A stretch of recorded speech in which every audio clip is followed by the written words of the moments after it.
Ok, il y a eu une petite coupure après 4 minutes quelques. C'est que j'ai entendu bip tout d'un coup et j'ai vu la lumière s'éteindre.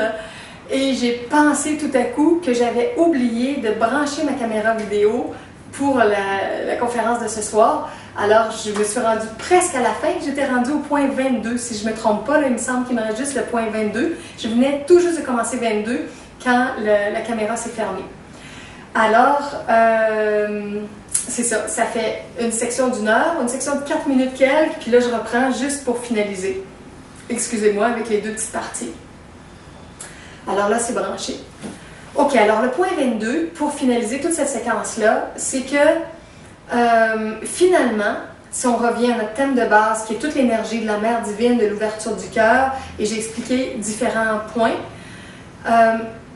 c'est qu'on revient à l'importance de se relier de plus en plus à la mère divine, de demander son aide, de demander sa présence, son énergie, et de demander à ce que toutes ces choses-là que j'ai expliquées, on les comprenne de plus en plus, on les vive de mieux en mieux, qu'on soit capable de prendre notre place en tant qu'aidant, en tant qu'enseignant, en tant que leader, qu'innovateur dans le monde, qu'on soit capable d'être à l'écoute de là où il y a des besoins, là où il y a des souffrances, il y a des difficultés, il y a des manques, et de voir dans notre champ de ressources au niveau matériel, au niveau psychologique, au niveau spirituel, qu'est-ce qu'on peut apporter. Et ça, l'énergie de la mère, et bien sûr l'énergie du Père, l'énergie de l'enfant divin va nous aider aussi. Mais pour trouver la force, pour réussir à garder notre cœur en ouverture, à ne pas le fermer, et plus notre cœur va être ouvert, plus notre cœur va s'ouvrir aussi pour plein d'autres choses qu'on va ressentir et qu'on va capter du plan divin. Comme je donne souvent l'image, on est un petit peu comme une espèce de tuyau, de tube de lumière à travers toutes nos dimensions. Et l'énergie divine passe, et plus on la fait sortir, plus on la partage, ça crée comme une circulation énergétique qui fait qu'on peut recevoir davantage. Imaginez un tube, puis vous le bouchez, puis il n'y a plus rien qui sort. Donc, il n'y a pas de bonté, il n'y a pas d'amour, il n'y a pas de bienveillance, il n'y a pas de générosité, il n'y a pas d'enseignement, il n'y a pas d'humour, il n'y a pas de créativité. S'il n'y a rien qui sort du tube de lumière, l'énergie est toute bloquée là. Comment est-ce que le divin peut rajouter de la nouvelle énergie? C'est impossible, tout est pris, tout est dans une carapace, une structure fermée. Alors, plus vous allez exprimer le meilleur de vous-même, plus vous allez donner de vous-même, plus vous allez partager le meilleur, plus le divin va faire la même chose. Il va vous nourrir de plus en plus de nouvelles compréhensions, nouvelles intégrations, nouvelle énergie, nouvelle vitalité. Et l'énergie va circuler de plus en plus. Alors, pour tout ça aussi, il faut défaire nos fameuses peurs pour ouvrir notre cœur, pour devenir de plus sensible, de plus en plus sensible, pour être capable d'entrer dans la guérison, dans l'abondance, dans la plénitude, dans le bien-être, être capable de dire non, être capable de se retirer. C'est toutes des étapes qu'on a à vivre, qu'on a à intégrer. Et moins on va avoir de peur, plus on va demander avec le cœur ouvert, avec l'intensité, avec sincérité, plus on va recevoir l'énergie divine. Yeshua dit par moments jusqu'à quel point ces temps de prière sont des temps dans quelque chose qui est concentré, qui est fervent, qui est vraiment une demande, un désir ardent de la présence divine, en intelligence, en amour, en capacité créatrice. Si vous ne le demandez pas, vous ne le recevrez pas. Mais si vous le demandez, vous le souhaitez et que vous aimez votre Mère divine, votre Père divin et l'enfant divin à l'intérieur de vous, le Christ en vous, Christos, plus vous allez recevoir de leur énergie. Imaginez juste au niveau humain. Pensez à un voisin, une voisine que vous avez, un jeune près de vous, un enfant, un ami.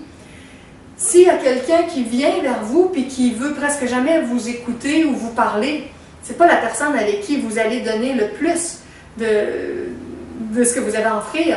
Si c'est quelqu'un qui est intéressé, qui vous pose des questions, qui vous dit qu'il aime ça, que c'est utile, vous avez plus le goût d'en donner. Et puis si vous sentez vraiment le feu sacré, la passion, l'intérêt vraiment d'une personne qui vient vers vous puis qui apprécie, puis qui a de la gratitude, c'est encore plus facile de lui donner. Alors, avec les présences divines à l'intérieur de nous, c'est un peu la même chose.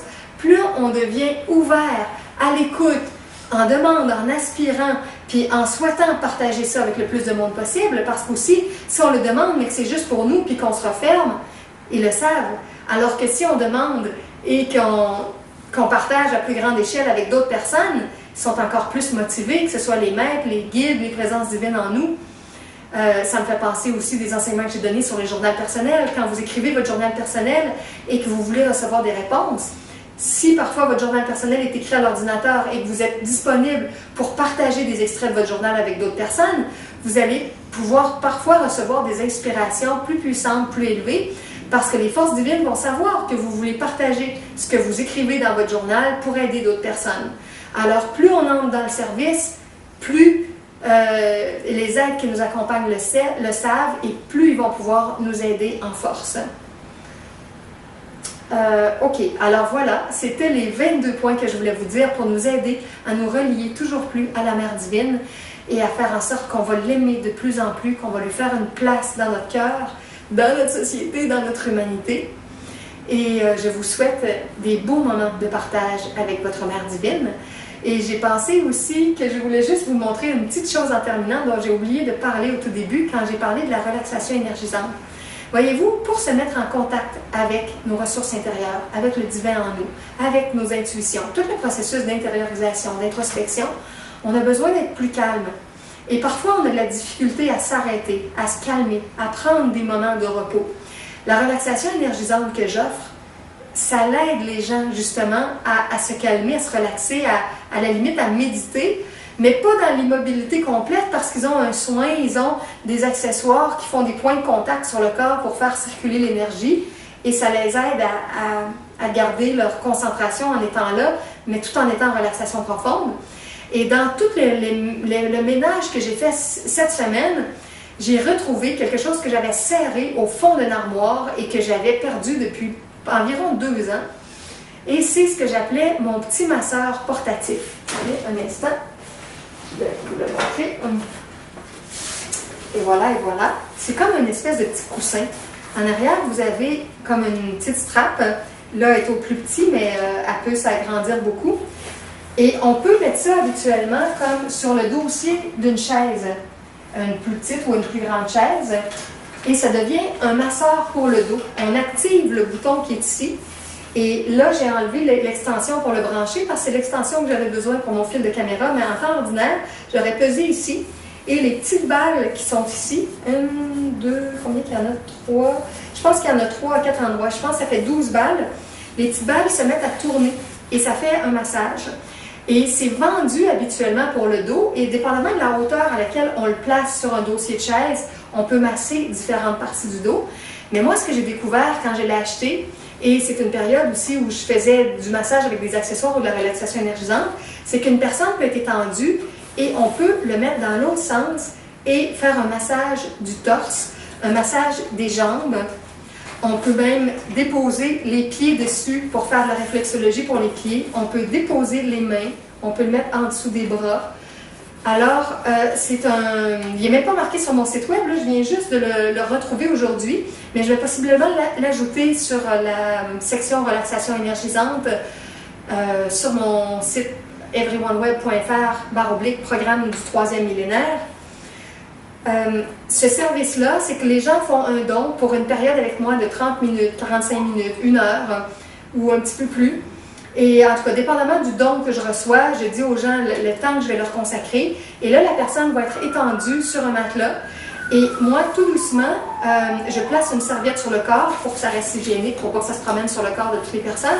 Et avec la serviette sur le corps, ou encore la serviette sur le petit appareil de massage, je le déplace à différents endroits sur le corps.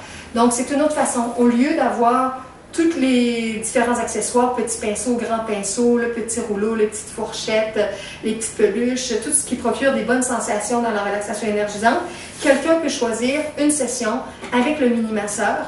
Et là, en étant en relaxation profonde, différentes parties de son corps seront massées, du côté ventral, du côté dorsal. Naturellement, avec ça, on ne touche pas beaucoup la tête. Alors voilà, c'était le dernier détail, j'avais prévu de vous en parler et